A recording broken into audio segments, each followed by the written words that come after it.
குழந்தைக்கு என்ன பேர் வைக்கிறதுன்னு பார்த்தா புருஷோத்தமன் அப்படின்னு பேர் வச்சான். புருஷோத்தமன் பேர் வச்சுட்டு இந்த குழந்தை வளர்ந்துன்னு இருக்கு. விஸ்வாதிகேந்திர சரஸ்வதி சுவாமிகளோ அப்படி யாத்திரை போயிருக்கார், திருப்பி காஞ்சிபுரம் வந்தார். அப்பா இந்த மோகன பாண்டுரங்கன் குரு கைங்கரியத்துக்கு போகும்பொழுது இந்த குழந்தை நானும் வரேன்னு அடம் பிடிக்கிறது.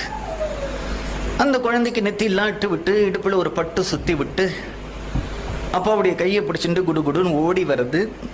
சுவாமிகள் உட்கார்ந்துட்டு இருக்கார். அப்பா 4 தரம் சேவிச்சார்னா இந்த குழந்தையும் 4 தரம் சேவிக்கிறது.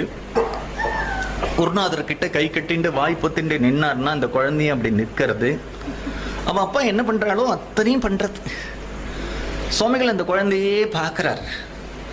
பார்த்தா கிருஷ்ண விக்கிரகம் மாதிரி இருக்கான். முகத்துல அப்படி ஒரு தேஜஸ், கண்கள்ல ஒரு ஒளி.